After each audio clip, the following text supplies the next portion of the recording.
So we're going to have a look at regression. We're going to have a look at the line of best fit using the y on x least squares method. I'll say a little bit about that, or it doesn't really come up too much in questions. But you've got a scatter diagram, so let's suppose we're looking at the hours students spent revising before an exam and the mark they got in that exam. So the usual sort of correlation scatter graph. So we appear to have some positive correlation, and we want to get an equation of a line that we can then use to predict the scores, say, for someone who's coming in next year and saying, look, if you do 8 hours, we expect you to get this mark, that sort of thing. So the line of best fit is arranged so that the gaps between the actual scores and the line are as small as possible. Well, obviously, if I put the line there, I'd have some very big gaps. I'll show you if the line was there. Then this line here, this x value, would be a long way away. So somewhere in the middle is going to reduce to those values. Now, the gap between the line and the scores. If I draw vertical lines down to the graph, right, to the line itself, then you can see there are differences between the plot of the data and the line of best fit. Now the line of best fit is positioned so that when these differences are squared first and then added up, it's kept to a minimum. Right? So the sum of the least squares method, the sum of the least squared methods, so the sum of all these differences is kept to a minimum. Now there's some differentiation and stuff that justifies all of this. But we don't really need to go into that at AS level. And the reason why we have squares is that if we have negative differences and positive differences and added them, they cancel out. So there's a square that goes on. So that's the kind of method that we are applying. So let's have a look at how we calculate this line. So the line itself is called A plus BX. A will be the intercept, and B will be the gradient. And there's a little bit of work we'll do on interpreting the gradient of the slope. So A and B come from these formulas, and again these can be looked at. A equals SXY over SXX, and B equals Y bar minus AX bar. So at the moment that looks very straightforward, but of course there's a bit to this. SXY we've got to remember my correlation work, but again you can look this up in the book. So again the formula on your exam. So this will be A will equal the sum of xy minus the sum of x sum of y all over n, and then simply replace on the bottom the y here with an x, and you'll get sum of x all squared over n. So again, you will know from your work on correlation that you're just looking for the summary data then at the bottom of each column and counting up the values. How many bits of data you've got will be your n. Now, some people may just overlook the fact that in the second part, working out b, you use the value of a that you've got to know y bar and x bar.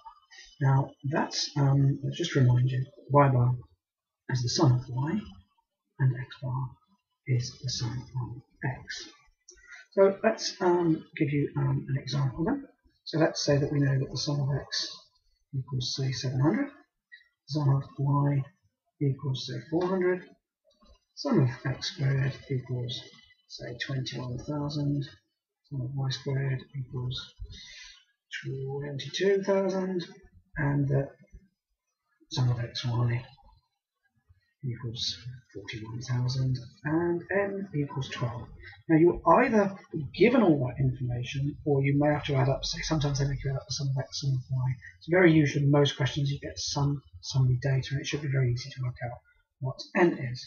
So if we substitute that then into the above, then a will be sum of xy, 41,000, minus sum of x, sum of y, 700 times 400, all over 12, all of that, push up a bit so you can see what we're doing, divided by, so this is a here really, so just pull that out, divided by sum of x squared, so that's 21,000 minus sum of x all squared, so 700 all squared over 12. Now, I'm not going to sort of waste time showing you how to use a calculator. I'm sure you know how to do that. It is worth, with time, just double checking and looking to make sure you haven't put things in the wrong place. That is basically your formula for A. So let's say that throws out, I'm just making this up as I go along, but let's say that throws out the answer, sort of, say, let's say it throws out an answer of 7.2. So we'll come to what that means in a moment.